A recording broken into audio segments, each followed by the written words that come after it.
வணக்கம் நண்பர்களே, விஜய் பிரேக் பேசுகிறேன். இன்றைக்கி மிக முக்கியமான ஒரு டாபிக் பற்றி பேசலான் இருக்கேன். கடனால் வர்ற சேலஞ்சஸ்.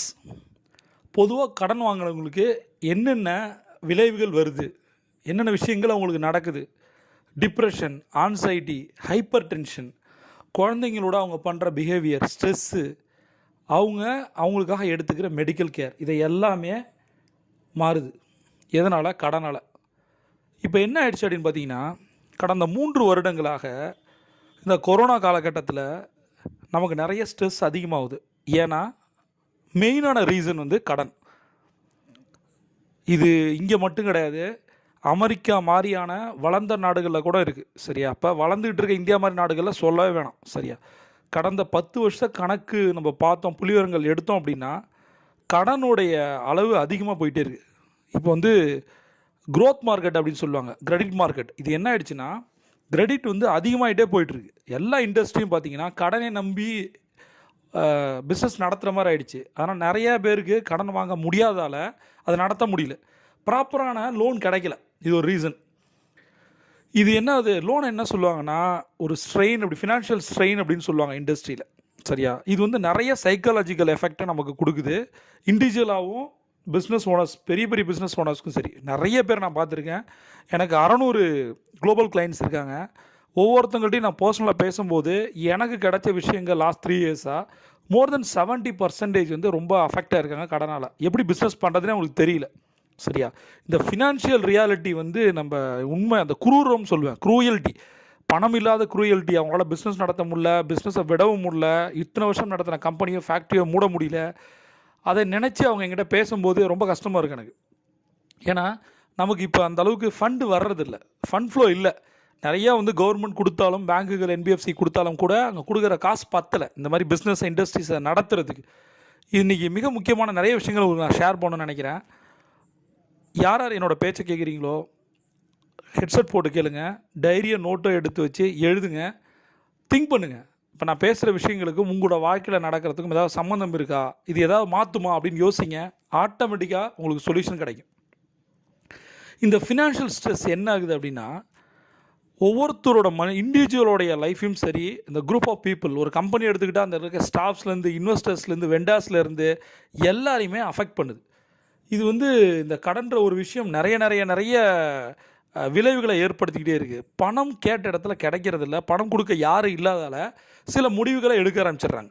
சரியா? இப்போ வந்து நம்ம ஏதோ ஒன்று வாங்கணும்னு நினச்சா கூட இதை வாங்கணுமா வேணாமான்னு யோசிக்கிறோம். கடன் இல்லை அப்படின்னா நம்ம டக்குன்னு ஏதாவது வாங்கிடுவோம். இந்த பர்ச்சேசிங் பவர் கடன் இருக்கிறதால நம்மளால் வாங்க முடியறதில்ல. சரியா? இப்போ என்ன ஆயிடுச்சுன்னா, வாங்க வேண்டிய விஷயங்களே வாங்க முடியல. இப்போ ஓவராலாக கடனும் கடன் சார்ந்த விஷயங்களும் என்னென்ன பண்ணுது. முதல்ல கடன்னா என்ன அப்படின்னு பாருங்கள். இப்போ எத்தனை பேர் நான் பேசுகிறத கேட்டுட்ருக்கீங்க, உங்கள் நண்பர்கள்ட்டையோ உறவினர்கள்ட்டையோ வங்கிகள்கிட்டையோ என்பிஎஃப்சின்னு சொல்லப்படுற நான் பேங்கிங் ஃபினான்ஸ் கம்பெனிஸ்ட்டையோ ஏதாவது ஒரு கோல்டு லோன் மாதிரியாவது வாங்கி கடன் வாங்கியிருக்கீங்களா இல்லையா? இப்போ எத்தனை சதவீதம் பேர் வந்து வயது வித்தியாசத்தில் சொல்கிற மாதிரி ரெண்டாக பிரிக்கலாம். 20 வயதுலேருந்து 40 வயது வரைக்கும், 40லேருந்து 60ன்னு வச்சுப்போம். இதில் பார்த்தீங்கன்னா கடந்த 3 வருடங்களில் 60%, 60% பீப்புள் வந்து 20 வயதுலேருந்து 40 வயது, அந்த 20 வருஷக்காரங்க, அதாவது 20 வயசுலேருந்து 40 வயசு இருக்கவங்க 60% கடன் அதிகமாக வாங்கியிருக்கேன். இந்த 3 இயர்ஸ் ரொம்ப ரொம்ப ரொம்ப என்ன சொல்கிறது, அதுவும் 30லேருந்து 40 வயசு, 30லேருந்து 40 வயசு இருக்கவங்க மற்ற ஏஜ்காரங்களை விட கம்பேர் பண்ணால் 39% அதிகமாக கடன் வாங்கியிருக்காங்க. இது என்ன தெரியுது? லாஸ்ட் 3 இயர்ஸ் நம்ம எதை நோக்கி போயிட்டுருக்கோம் யோசிச்சு பாருங்கள். இப்போல்லாம் என்ன ஆகிடுதுன்னா, 20 வயசுலேயே பேங்க்கில் வந்து ஒரு ஃபஸ்ட்டு ஜாப்லேயே நிறைய லோன் வாங்குறவங்க அதிகமாகிட்டாங்களாம். முன்னெல்லாம் என்ன ஆகுனா 2 இயர்ஸ் 3 இயர்ஸ் கழிச்சு தான் ஒரு ஹவுசிங் லோன் மாதிரி வாங்குவாங்க, ஒரு பர்சனல் லோன் மாதிரி வாங்குவாங்க. இப்போல்லாம் வேலையில் சேர்ந்த 6 மாதத்துலேருந்து 3 மாதத்துலேருந்து கடன் வாங்க ஆரம்பிச்சிட்டாங்க. சரியா? இப்போ என்ன ஆகிடுதுன்னா 11% வந்து 11%, திரும்ப சொல்கிறேன், வருஷம் லோன் வாங்குறவங்களோட சதவீதம் அதிகமாகிட்டே போகுது. சரியா? மக்கள் வந்து ஒவ்வொரு வருஷமும் 10% மேலே கடன் வாங்கிக்கிட்டே இருக்காங்க. இது வந்து நிறைய மென்டல் ஹெல்த், 2 ஹெல்த் இருக்குது. ஒன்று ஃபிசிக்கல் ஹெல்த், இன்னொன்று மென்டல் ஹெல்த். இதை வந்து ரொம்பவே அஃபெக்ட் பண்ணுது. என்னென்ன விஷயங்களை அஃபெக்ட் பண்ணுது? கடனை பற்றி உங்களுக்கு சொல்லவே தேவையில்லை. ஏதாவது ஒரு கடன், கோல்டு லோனோ, கார் லோனோ, ஹவுசிங் லோனோ, பர்சனல் லோனோ, ஆட்டோ லோனோ இது மாதிரி ஏதாவது ஒன்று நம்ம வாங்கி வச்சுருக்கோம். இதெல்லாம் என்ன பண்ணுது அப்படின்னா, நம்மளுடைய டெய்லி டே டு டே ஆக்டிவிட்டியை மாற்றுது. மெடிக்கல் கேர் ஒன்று எடுக்கிறதே இல்லை. நம்ம கடனோடு இருக்கும்போது என்ன ஆகிடுது ஆட்டோமேட்டிக்காக, நம்ம உடம்பு சரியில்லைனா கூட நம்ம ஹாஸ்பிட்டலுக்கோ டாக்டரையோ போய் பார்க்குறது இல்லை. ஏன்னா நம்மகிட்ட காசு இல்லை. ஐயோ இதுக்கு செலவு பண்ணுறது கடன் அடைச்சிருவோமே, கடன்காரன் வந்துடுவானேன்ற ஒரு பயம். அது மட்டும் இல்லை, வீட்டுக்கு தேவையான அன்றாட விஷயங்கள் ப்ராப்பராக நம்மளோட வாடகை கொடுக்க முடியல, மேபி கரண்ட் பில் கட்ட முடியல, மளிகை கடையில் பேலன்ஸ் வைக்கிறது, நிறைய விஷயங்கள் அன்றாட அதான் சொல்லுவாங்களே கன்சியூமர் பர்ச்சேசிங் பிஹேவியர்னு சொல்லுவாங்க. இதனால் என்ன ஆகிடுது அப்படின்னா, எதுவுமே வாங்க வேண்டிய விஷயம் கூட வாங்க முடியல. கடனை வாங்கி ஒரு விஷயத்தை பண்ணதால், கடன் அதிகமானதால் எது தேவையோ எது அத்தியாவசிய தேவையோ அதை கூட நம்மளால் பண்ண முடியல கடன் இருக்கிறதால. இது வந்து போர்டன் ஆகுது. இது என்ன ஆகிடுச்சுன்னா ஆட்டோமேட்டிக்காக நம்மளை நிறைய டிப்ரெஷனாக மாற்றுது. ஸ்ட்ரெஸ் அதிகம் வருது. என்கிட்ட பேசுகிறவங்க என்ன ஆகிடுச்சுன்னா, கடனை அடைக்கிறது எப்படி அப்படின்னு நிறைய பேர் கேட்பாங்க.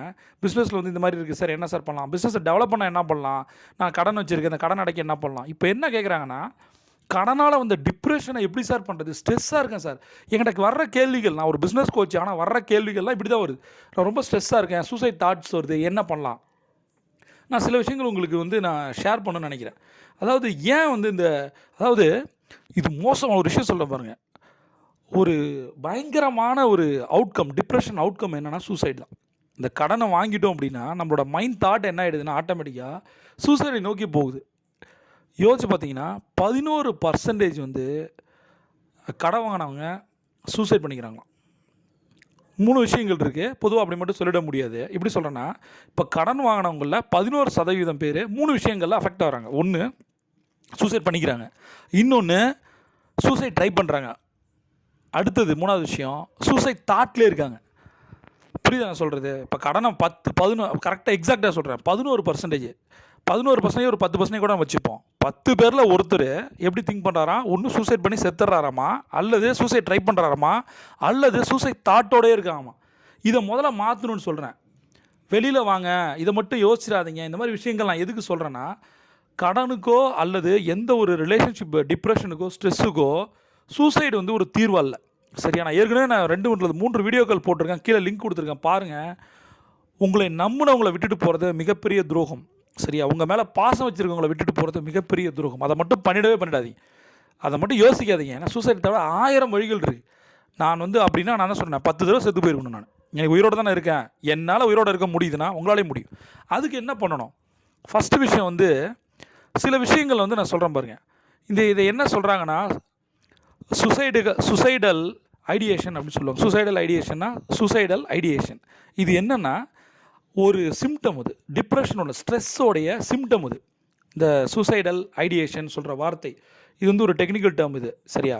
இது 2 விதத்தில் இருக்குது. ஒன்று பேசிவ் சூசைடல் ஐடியேஷன், இன்னொன்று ஆக்டிவ் சூசைடல் ஐடியேஷன். பேசிவ்ன்றது என்ன தெரியுமா?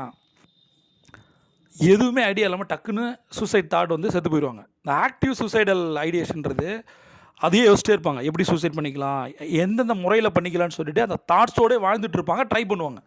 இந்த பேசிவில் இருக்கவங்க டக்குன்னு செத்துருவாங்க. அவங்க எந்த ஒரு காரணமும் இல்லாமல் டக்குன்னு ஒரு அதாவது நான் ஏற்கனவே ஒரு வீடியோவில் சொல்லியிருப்பேன், நம்ம சொந்தக்காரர் அவரோட பொண்ணு கல்யாணம் ஆகிருக்கு, அந்த பொண்ணு விருந்துக்கு வந்திருக்கு, கடன்காரர் ஒருத்தர் வந்து நிற்கிறாரு, அவர் வராமல் ஒரு பையன் அனுப்பிச்சிருக்காரு. ரொம்ப கம்மி, 35,000 நோ தான் நினைக்கிறேன், சரியான ஞாபகம் இல்லை. வந்தவர் என்ன டிலே பண்ணிட்டே இருக்கீங்கன்னு கேட்டோன்னே, அதெல்லாம் உங்கள் அப்பாட்ட பேசிக்கிறேன் நீ போன்னு சொல்லியிருக்காரு. அவன் அந்த பையன் என்ன பண்ணால் டக்குன்னு சட்டையை பிடிச்சிட்டான். அவங்க வீட்டில் மருமகன் வந்திருக்காரு, புதுசாக கல்யாணம் ஆகிருக்கு. சட்டையை பிடிச்சோடனே அந்த அசிங்கத்தோடு அவன் வந்து கத்துறானே, மற்றவங்களாம் பார்க்குறாங்களே, பக்கத்து வீட்டிலலாம் பார்க்குறாங்கன்னு சொல்லிட்டு ஒரு லாட்ஜில் போய்ட்டு ஒரு சூசைட் பண்ணிக்கிட்டார். அது எமோஷனாக. அப்போ இதெல்லாம் வந்து பேசிவில் வரும். டக்குன்னு யாராவது ஒருத்தங்க அசிங்கப்படுத்திட்டாங்க, அவமானப்படுத்திட்டாங்க, அவங்க வார்த்தைகள் தாங்க முடியலையே, ஐயோ பணத்தை கொடுக்க முடியலேன்ட்டு சொல்லிட்டு டக்குன்னு பண்ணிக்கிறது. இன்னொரு கேட்டகரி, ஐயோ கடங்காரம் வந்தோடனே அந்த தாட்ஸ் வரும். அப்புறம் நம்ம குழந்தைங்களோ குடும்பத்தையோ பார்க்கும்போதே நம்ம தாட்ஸ் மாறிடும். அதுக்கப்புறம் வாழ்ந்துகிட்டே இருப்போம். எனக்காவது ஒரு பெரிய பிரச்சனை வரும்போது ஆட்டோமேட்டிக்காக அந்த சூசைட் மைண்டு போயிடும். நான் திரும்ப சொல்கிறேன், இந்த எண்ணங்கள் வந்து டெம்ப்ரவரி. சரியா? நான் ஏற்கனவே சொல்கிறதான், கார் கீயை தொலைச்சிட்டோம் அல்லது 2 வீலர் கீயை தொலைச்சிட்டோம், காரை தொலைக்கலை, 2 வீலரை தொலைக்கலை, அது எங்கேயா இருக்குது, அதை தேடி எடுத்துக்க போகிறோம். அது மாதிரி தான் கடன் இல்லை, கடன் வந்திருக்கு, கடன் அடைச்சிருவோம். இப்போ வண்டி சாவி கிடச்சிச்சு, வண்டி எடுத்துகிட்டு போக போகிறோம், கார் எடுத்துகிட்டு போக போகிறோம். சரியா? அப்படி இல்லைனாலும் கூட என்ன பண்ண போகிறோம், ஒரு டூப்ளிகேட் சாவியாவது போட்டுக்க போகிறோம். லாஜிக் என்ன? கடனும் அப்படி தான். கடன் நம்மளால் வந்தது, 90% கடன் நம்மளால் வந்தது, 10% தான் ஜாமீன் போட்டு அந்த மாதிரி அடுத்தவங்களால் வந்தது. வேறு அப்பா வாங்கின கடன் நம்ம கட்டுறது, தாத்தா வாங்கின கடன் நம்ம கட்டுறது. லாஜிக் என்னென்னா, ஏன் வந்து இந்த தாட்ஸ் வருது? இந்த தாட்ஸே வரக்கூடாது. நண்பர்களே, ஒரே ஒரு விஷயம் தான் சொல்கிறேன். எனக்கு வந்து இந்த வீடியோ வந்து ஷேர் பண்ணுங்கள் அப்படிலாம் சொல்லலை. இப்போ எந்த ஒரு வீடியோவும் நான் அப்படி சொன்னது கிடையாது. ஆனால் இதை மட்டும் யோசிச்சிடாதீங்க. அந்த வீடியோவை உங்களால் முடிஞ்ச வரைக்கும் ஷேர் பண்ணுங்கள். ஒரு குடும்பம் வந்து இப்போ இறந்து போச்சு. 75 லட்சம் கடனோட ஒரு பேங்க் மேனேஜர், ஒரு ஒய்ஃபும் பேங்க் மேனேஜர். அப்போ வந்து ஒருத்தர் எனக்கு போட்டிருந்தார் பர்சனலாக. அந்த வீடியோவை அவர் பார்த்துருந்தாலும் அந்த குடும்பம் எனக்கு உயிரோடு இருந்திருக்கணும். அது மாதிரி சொல்கிறேன். உங்களால் முடிந்தவங்க பணம் கொடுத்து ஹெல்ப் பண்ணுங்கள். அப்படி இல்லையா, இந்த மாதிரி விஷயங்களை ஷேர் பண்ணுங்கள். சரி, இவனே ஒரு பெரிய கடன்காரன், இன்றைக்கி நல்லா இருக்கான்டா, நிறைய பேருக்கு சேரிட்டி பண்ணுறான்டா, அப்படின்னு சந்தோஷமாக இருக்கான், நிம்மதியாக இருக்கான், நிறைய பேருக்கு ஹெல்ப் பண்ணுறான்டா, நீ அந்த மாதிரி ஆவாடா அப்படின்னு சொல்லி அனுப்பிச்சி விடுங்க. எவ்வளோ விஷயங்கள் பண்ணுறோம், இதை பண்ணி பாருங்கள். அந்த வீடியோ கண்டிப்பாக மாற்ற நான் நம்புகிறேன். என் வாழ்க்கையை பற்றி தான் நான் பேசுகிறேன். ஏன்னா எனக்கு நான் வாங்காத கடன் கிடையாது, நான் படாத அவமானங்கள் கிடையாது. சரியா? நான் இன்றைக்கி உயிரோடு இருக்கேன்னா ஏன் உங்களால் இருக்க முடியாது? உங்கள் நண்பர்களே உறவினர்களையும் காப்பாற்ற வேண்டிய கடமை உங்களுக்கு இருக்குது. எதையோ சோஷியல் மீடியாவில் வந்து ஷேர் பண்ணுறோம், இதையே பண்ணக்கூடாது. அந்த லிங்க்கு கீழே இருக்குது, முதல்ல நீங்கள் கேளுங்க, இதை 4 பேருக்கு ஷேர் பண்ணுங்கள். ரைட்? இந்த லாஜிக் என்னென்னா, இந்த இப்போ இருக்கிற பாப்புலேஷனில் 9% இந்த சூசைட் தாட்டில் தான் இருக்காங்க. ஓவராலாக கடன் வாங்கினவங்க, அதாவது 10 பேர் கடன் வாங்கினாங்கன்னா அதில் ஒருத்தர் இந்த சூசைட் தாட்டோடு தான் இருந்துகிட்டு இருக்காரு. இதை நம்ம மாற்றணும்னு நினைக்கிறேன். ஏன்னா எப்போ இவங்க இறந்து போவாங்கன்னு நமக்கு தெரியாது. இந்த லாஜிக் என்னென்னா, நம்ம வந்து பணத்தை கொடுத்து காப்பாற்ற முடியாது. நம்ம அட்வைஸ் சொன்னாலும் அவங்களுக்கு தேவை பணம் தான் நம்மள்ட்ட. சரியா? என்னோடய ட்ரைனிங்கில் வர்றவங்க எதை கேட்டாலும் என்ன சொல்லுவாங்கன்னா, கடன் அடைக்கிறது எப்படின்னு கேட்பாங்க. அவங்களுக்கு தேவை வார்த்தைகளில் நிறைய தடவை காசு.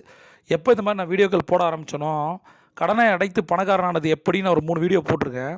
அதை பார்த்துட்டு எனக்கு வந்து எத்தனை பேர் நம்ம பர்சனலாக, எனக்கு ஒரு 5 லட்சம் கடன் இருக்குது, காசு கொடுங்க, 10 லட்சம் கடன் இருக்குது, எனக்கு 50,000 கடன் இருக்குது, கொடுங்க, இது மாதிரி கேட்க. நான் வந்து ஒரு ஸ்ட்ராட்டஜி சொல்யூஷனை சொல்லி தந்தா என்கிட்டே பணம் கேட்குறவங்க இருக்காங்க. என்னை பார்க்க ஒருத்தர் வந்தார், ஒருத்தர் கூட்டிகிட்டு இருந்தார். அவர் போனோடனே திரும்ப ஒரு மணி நேரத்தில் அவர் வந்தார். திரும்பியும் என்னன்னு கேட்டால், எனக்கு ஒரு 50,000 கடன் பிரச்சனை இருக்குது சார், ரொம்ப மைண்ட் ஒரு மாதிரி இருக்குது, நீ ஹெல்ப் பண்ண முடியுமா? யாருன்னே தெரில. யாருன்னே தெரியாத ஒரு மோட்டிவேஷனல் ஸ்பீக்கர்கிட்ட போய் நம்ம காசு கேட்குறோம். யாருன்னே தெரியாத ஒருத்தர் வந்து ஆஃபீஸில் உட்காந்து பணம் கேட்குறாரு. இப்போ நான் என்ன நினச்சேன்னா, இதை நான் தப்பாக சொல்லலை, அவங்களோட நிலைமையை யோசிச்சு பார்க்குறேன். சரி, என்ன மாதிரி கடனில் இருந்தால் முகம் தெரியாத ஒருத்தன்ட்ட கூட காசு கேட்பாங்க. நானும் அப்படி தான் இருந்தேன். பட் நான் ஒரே ஒரு விஷயத்தை கடைப்பிடிச்சேன், என் வாழ்க்கையை மாற்றிக்கிட்டேன். நண்பர்களே, திரும்ப சொல்கிறேன், என்னோட 1200 வீடியோக்கள்லையோட சாராம்சம் ஒன்று தான். தங்க நேரம்னு ஒன்று நீங்கள் பண்ண ஆரம்பிச்சிட்டிங்கன்னா, அந்த லிங்க்கு கீழே இருக்குது. அதை வந்து நீங்கள் திரும்ப அந்த 10 பாயிண்ட்டை 90 நாள் பண்ணிங்கன்னா உங்களுக்கு கடனே இருக்காது. நான் சொல்கிறேன், அப்படி கடன் இருந்தாலும் கூட கடனை அடைப்பதற்கான வழி தெரியும். அதனால் என்றைக்குமே இந்த மாதிரி சூசைட் தாட்ஸுக்குள்ளே வரக்கூடாது. நம்ம கூட இருக்கவங்க நிறைய பேருக்கு வந்திருக்கு, இருந்துக்கிட்டு இருக்கோம். நிறைய பேர் ஸ்ட்ரெஸ்ஸில் இருக்காங்க. சுற்றி இருக்கவங்கள பாருங்கள். ஏன்னா நம்மளே ஸ்ட்ரெஸ்ஸோடு இருக்கோம், நம்மளே டிப்ரெஷனோடு இருக்கோம், நம்ம வந்து ஒரு மாதிரி இருக்கோம். நம்ம கடன் மட்டும் வந்துருச்சுன்னா நம்ம குழந்தைங்களை கொஞ்சம் முடியாது, மனைவியோட பாசமாக இருக்க முடியாது, அப்பா அம்மாட்ட மூஞ்சி கொடுத்து பேச முடியாது. ஒரு நடைப்பெணம் மாதிரி வாழக்கூடிய வாழ்க்கை தான் கடனோட இருக்க வாழ்க்கை. அதை மாறணும்னா அடுத்து நீ ஒரு 90 நாளுக்காவது அட்லீஸ்ட், நான் என்ன சொல்கிறேனோ, கோல்டன் ஹவர் ஒன்று இருக்குது, கீழே லிங்க் இருக்குது, அதை வந்து கண்ணை மூடிட்டு, என்னால் எந்திரிக்க முடியாதுன்னு சொல்லாதீங்க. காலைல 4 மணிக்கு எந்திரிச்சு 5 மணி வரைக்கும் செஞ்சு பாருங்கள். உங்களுக்கு ஒன்று கடன் அடையும், அல்லது கடன் அடைப்பதற்கான வழி தெரியும். நான் திரும்ப சொல்கிறேன், சூசைடு எதற்குமே தீர்வாகாது. அந்த மாதிரி எண்ணங்களை வச்சுக்காதீங்க. டக்குன்னு ஸ்கிப் அண்ட் ஸ்வாப் பண்ணுவாங்க, அதை விட்டு மாறி வாங்க. அதேமாதிரி பேங்க்ரப்சின்னு சொல்கிறாங்க இல்லையா, அதாவது யார் வந்து ஐபி கொடுக்குறாங்களோ, பேங்க்ரப்சியோட இருக்காங்களோ, அதில் 3ல் ஒருத்தர், பேங்க்ரப்சியான 3ல் ஒருத்தர் சூசைட் பண்ணி இறந்துடுறாரு. பேங்க்ரப்சின்னு உங்களுக்கு தெரியும், திவாலானதுன்னு அறிவிக்கிறது. திவாலானவன் அறிவித்த பின்னாடி அந்த மன உளைச்சல்லே 3ல் ஒருத்தர் இறந்துடுறாரு. ஏன்னா நான் கார்ப்பரேட்டில் 22 வருஷமாக இருக்கேன். 13 வருஷங்களுக்கு மேலாக கடனை பற்றியும் பணத்தை பற்றியும் நான் ஆராய்ச்சி பண்ணிகிட்டு இருக்கேன். எனக்கு எந்த அளவுக்கு லா ஆஃப் அட்ராக்ஷனில் நான் வந்து நிறைய விஷயங்கள் தெரிஞ்சுக்கிட்டனோ, இந்த பணம்ன்ற கொடுக்குற இடத்துல இருந்தேன், வாங்குகிற இடத்துக்கு வந்தேன், ஓடி ஒளிஞ்சேன், மறைஞ்சேன், இமயமலை வரைக்கும் போனேன். நான் கடனால படாத கஷ்டமே கிடையாது. என் வாழ்க்கையை பற்றி நான் நிறைய சொல்லியிருக்கேன். சரியா? ஏதாவது எனக்கு ஒன்று தான், மக்களுக்கு 10 கோடி தமிழர்களுக்கு யாராவது ஒருத்தர் என்னோடய வார்த்தைகளை கேட்டு கடன் அடைச்சா எனக்கு அது போதும். சரியா? கடன் என்பது ஒரு டெம்பரரி, அது வந்து பர்மனன்ட் கிடையாது. அதற்காக எந்த ஒரு கொடைத்தனமான ஒரு முடிவு எடுத்துடாதீங்க. ஏன்னா உங்களை நம்பி ஒரு குடும்பம் இருக்குது, நிறைய பேர் இருக்காங்க, அவங்கள என்றைக்குமே ஏமாத்திராதீங்க. அப்படி என்ன வந்துச்சுன்னா அது நீங்கள் பண்ண போகிற ஒரு துரோகம்.